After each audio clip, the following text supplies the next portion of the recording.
Good morning all. ഇന്ന് നമ്മൾ discuss ചെയ്യാൻ പോകുന്നത് 8ാം ക്ലാസ്സിലെ ബേസിക് സയൻസിലെ 9ാമത്തെ ചാപ്റ്ററായ കോശങ്ങളും കോശജാലങ്ങളുമാണ്. വളരെ ഇമ്പോർട്ടൻ്റ് ആയിട്ടുള്ള ചാപ്റ്ററാണ്. ഒരുപാട് ക്വസ്റ്റ്യൻസ് ഇതിൽ നിന്ന് വരാൻ ചാൻസ് ഉണ്ട്. അപ്പോൾ എല്ലാവരും നന്നായിട്ട് ഈ ചാപ്റ്റർ പഠിക്കാൻ നോക്കാം. അപ്പം നമുക്ക് വേഗം വീഡിയോയിലേക്ക് പോകാം. ഫസ്റ്റ് ക്വസ്റ്റ്യൻ, 17ാം നൂറ്റാണ്ട് മൈക്രോസ്കോപ്പിലൂടെ ഒരു നേർത്ത ക്വാർക്ക് കഷ്ണത്തെ നിരീക്ഷിച്ച് അടുക്കി വെച്ചിരിക്കുന്ന പെട്ടികൾ പോലുള്ള ചെറുഭാഗം കണ്ടുപിടിച്ച് ഇതിനെ സെല്ലുകൾ എന്ന് വിളിച്ച ശാസ്ത്രജ്ഞൻ റോബർട്ട് ഹുക്കാണ് 17ാം നൂറ്റാണ്ടിൽ മൈക്രോസ്കോപ്പിലൂടെ ഒരു നേർത്ത ക്വാർക്ക് കഷ്ണം നിരീക്ഷിക്കുകയും ഇതിനെ സെല്ലുകൾ എന്ന് വിളിച്ചതും റോബർട്ട് ഹുക്കാണ്. കോശങ്ങളെക്കുറിച്ച് ഉള്ള പഠനശാലയാണ് കോശവിജ്ഞാനീയം, സെൽ ബയോളജി. കോശങ്ങളെക്കുറിച്ചുള്ള പഠനശാല സെൽ ബയോളജി. കുളത്തിൽ നിന്നെടുത്ത് ജലത്തിൽ നിന്ന് മൈക്രോസ്കോപ്പിലൂടെ നിരീക്ഷിക്കുകയും അതിൽ സൂക്ഷ്മജീവികളെ കണ്ടെത്തിയ ശാസ്ത്രജ്ഞൻ ആന്റവാൻ ലിവാൻ ഹോക്കാണ്. കുളത്തിൽ നിന്ന് എടുത്ത ജലത്തിൽ നിന്ന് മൈക്രോസ്കോപ്പിലൂടെ നിരീക്ഷിച്ച് സൂക്ഷ്മജീവികളെ കണ്ടെത്തിയ ശാസ്ത്രജ്ഞൻ. കോശസിദ്ധാന്തം, എല്ലാ ജീവികളും ഒന്നോ അധികമോ കോശങ്ങൾ കൊണ്ട് നിർമ്മിച്ചിരിക്കുന്നു. ജീവന്റെ അടിസ്ഥാന യൂണിറ്റാണ് കോശം. മുമ്പ് നിലവിലുണ്ടായിരുന്ന കോശങ്ങളിൽ നിന്നാണ് പുതിയ കോശങ്ങൾ രൂപപ്പെടുന്നത്. നെക്സ്റ്റ് ക്വസ്റ്റ്യൻ, കണ്ണിൻ്റെ റെസല്യൂഷൻ. മതിയായ പ്രകാശത്തിൽ മനുഷ്യനേത്രത്തിൽ 0.2 മില്ലിമീറ്റർ അകലത്തിലുള്ള രണ്ട് ബിന്ദുക്കൾ തമ്മിൽ വേർതിരിച്ചറിയാൻ കഴിയൂ. ഈ ദൂരത്തെയാണ് കണ്ണിൻ്റെ റെസല്യൂഷൻ എന്ന് പറയുന്നത്. കണ്ണിൻ്റെ റെസല്യൂഷൻ എത്രയാണ്? 0.2 മില്ലിമീറ്റർ ആണ് കണ്ണിൻ്റെ റെസല്യൂഷൻ. നെക്സ്റ്റ് ക്വസ്റ്റ്യൻ, ഒറ്റ ലെൻസ് മാത്രം ഉപയോഗിക്കുകയും വസ്തുക്കളെ 10 മടങ്ങ് വരെ വലിപ്പത്തിൽ കാണാൻ കഴിയുന്ന മൈക്രോസ്കോപ്പ് അറിയപ്പെടുന്നത് സിമ്പിൾ മൈക്രോസ്കോപ്പ്. സിമ്പിൾ മൈക്രോസ്കോപ്പിലൂടെ നോക്കുമ്പോൾ വസ്തുവിനെ 10 മടങ്ങ് വരെ വലിപ്പത്തിൽ നമുക്ക് കാണാൻ കഴിയും. നെക്സ്റ്റ് ക്വസ്റ്റ്യൻ, ഒന്നിലധികം ലെൻസുകൾ ഉപയോഗിക്കുകയും വസ്തുക്കളെ 1000 മടങ്ങ് വരെ വലിപ്പത്തിൽ കാണാൻ കഴിയുന്ന microscope compound microscope. Compound microscope ഒന്നിലധികം ലെൻസുകൾ ഉപയോഗിക്കുകയും വസ്തുക്കളെ 1000 മടങ്ങ് വരെ വലിപ്പത്തിൽ കാണാൻ കഴിയും. വസ്തുക്കളെ 10 മടങ്ങ് വരെ വലിപ്പത്തിൽ കാണാൻ കഴിയുന്ന മൈക്രോസ്കോപ്പുകൾ സിമ്പിൾ മൈക്രോസ്കോപ്പാണ്. സിമ്പിൾ മൈക്രോസ്കോപ്പിൽ ഒറ്റ ലെൻസ് മാത്രമാണ് ഉപയോഗിക്കുക. നെക്സ്റ്റ് ക്വസ്റ്റ്യൻ, എല്ലാ സസ്യങ്ങളും കോശങ്ങളാൽ നിർമ്മിതമാണ് എന്ന് കണ്ടെത്തിയ ശാസ്ത്രജ്ഞൻ മാത്യാസ് ജേക്കബ് ഷ്ലീഡനാണ് എല്ലാ സസ്യങ്ങളും കോശങ്ങളാൽ നിർമ്മിതമാണ് എന്ന് കണ്ടെത്തിയ ശാസ്ത്രജ്ഞൻ Mathias Jacob Schleiden. Next question, എല്ലാ ജന്തുക്കളും കോശങ്ങളാൽ നിർമ്മിതമാണ് എന്ന് കണ്ടെത്തിയ ശാസ്ത്രജ്ഞൻ തിയോഡർ ഷ്വാനാണ് 1839 എല്ലാ ജന്തുക്കളും കോശങ്ങളാൽ നിർമ്മിതമാണെന്ന് കണ്ടെത്തിയത്. നെക്സ്റ്റ് ക്വസ്റ്റ്യൻ, നിലവിലുള്ള കോശങ്ങളിൽ നിന്നാണ് കോശങ്ങൾ ഉണ്ടാകുന്നത് എന്ന ആശയം അവതരിപ്പിച്ച ശാസ്ത്രജ്ഞൻ റുഡോൾഫ് വിർഷ്വ 1855. വസ്തുക്കളെ വലുതായി കാണിക്കാനും ലെൻസിൻ്റെ കഴിവിനെ എന്താണ് പറയുന്നത്?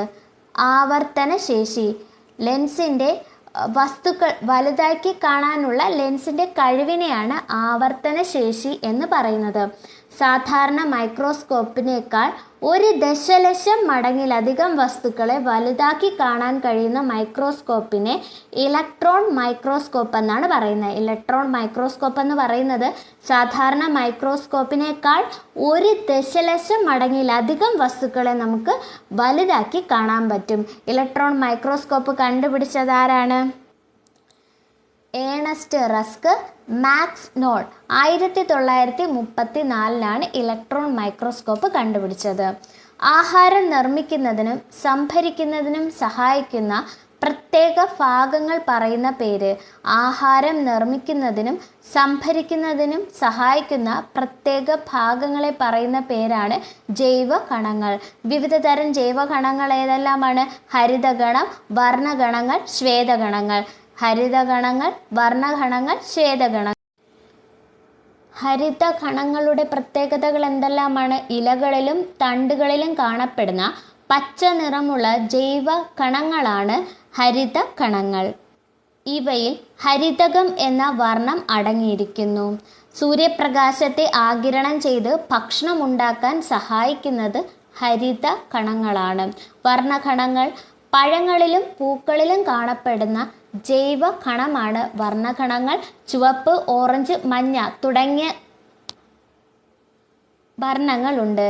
ഈ നിറങ്ങൾ പരാഗണത്തിനും വിത്ത് വിതരണത്തിനും സഹായിക്കുന്നു, ജീവികളെ ആകർഷിക്കുന്നു.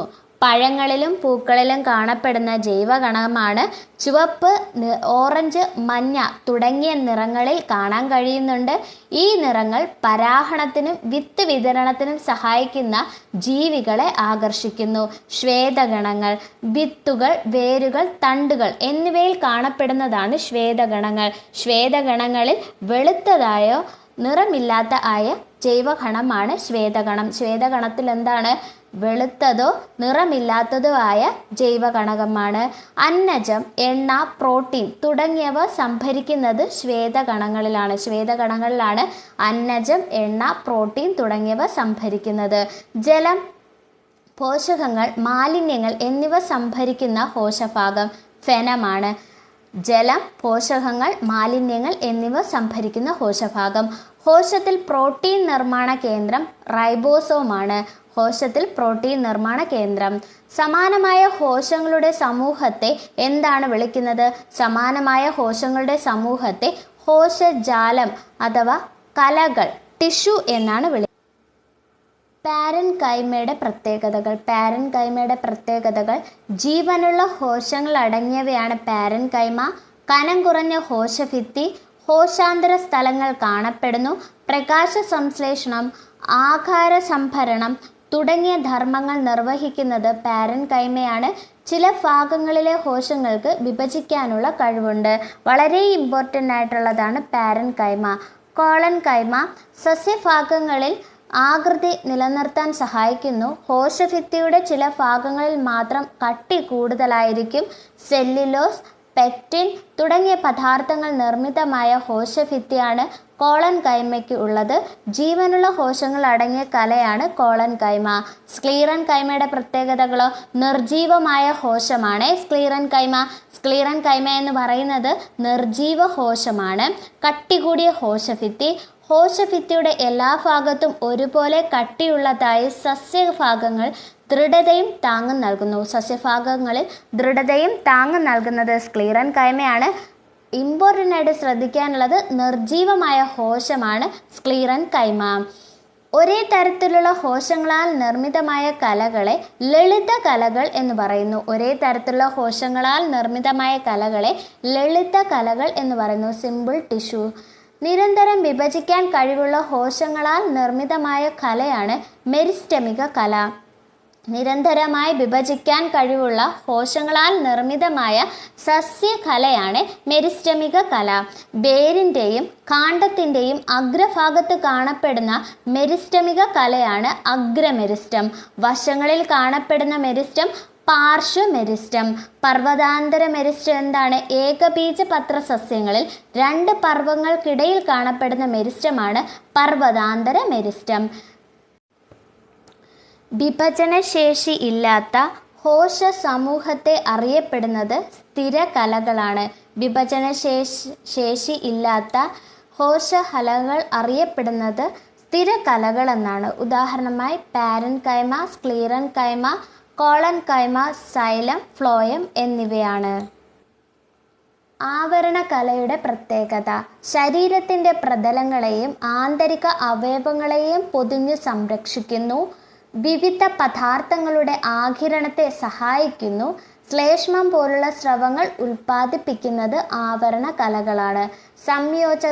സംയോജക കലകളുടെ പ്രത്യേകതകൾ: ശരീരത്തിൻ്റെ വിവിധ ഭാഗങ്ങളിൽ താങ്ങ് നൽകുന്നു. വിവിധ ഭാഗങ്ങൾ തമ്മിൽ ബന്ധിപ്പിക്കുന്നു. അസ്ഥി, രക്തം, നാരികല എന്നിവ സംയോജക കലകളാണ്. അസ്ഥി, രക്തം, നാരികല എന്നിവ സംയോജക കലകളാണ്. പേശി കലയുടെ പ്രത്യേകതകൾ: ശരീരചലനത്തിന് സഹായിക്കുകയും സങ്കോചിക്കാനും പൂർവസ്ഥിതി പ്രാപിക്കാനും കഴിയുന്ന കോശങ്ങളാൽ നിർമ്മിതമാണ് പേശീകലകൾ. നാഡീകലകളുടെ പ്രത്യേകതകൾ: സന്ദേശവിനിമയം സാധ്യമാക്കുന്നു. ശരീരപ്രവർത്തനങ്ങളെ നിയന്ത്രിക്കാനും ഏകോപിപ്പിക്കാനും ചെയ്യുന്നത് നാഡീകലകളാണ്. വിത്തുകോശങ്ങൾ എന്നാൽ എന്താണ്? പേശീകോശങ്ങൾ, നാഡീകോശങ്ങൾ, രക്തകോശങ്ങൾ എന്നിങ്ങനെ വിവിധ തരം കോശങ്ങളായി വികസിക്കാൻ കഴിയുന്ന ശരീരത്തിലെ സവിശേഷ കോശങ്ങളെയാണ് വിത്തുകോശങ്ങൾ എന്ന് പറയുന്നത്. ഇവയെ മാസ്റ്റർ കോശങ്ങൾ എന്നും വിളിക്കുന്നു. എന്താണ് വിത്തുകോശങ്ങൾ? പേശീകോശങ്ങൾ, നാഡീകോശങ്ങൾ, രക്തകോശങ്ങൾ എന്നിങ്ങനെ വിവിധ തരം കോശങ്ങളായി വികസിക്കാൻ കഴിയുന്ന ശരീരത്തിലെ സവിശേഷ കോശങ്ങളെയാണ് വിത്തുകോശങ്ങൾ എന്ന് വിളിക്കുന്നത്. ഇവയെ മാസ്റ്റർ കോശങ്ങളെന്നും വിളിക്കുന്നു. ഇതോടുകൂടി ഈ ചാപ്റ്ററിലെ ക്വസ്റ്റ്യൻസ് ഒക്കെ അവസാനിച്ചിട്ടുണ്ട്. അടുത്ത ക്ലാസ്സിൽ നമുക്ക് അടുത്ത ചാപ്റ്ററുമായി കാണാം. Thank you for watching.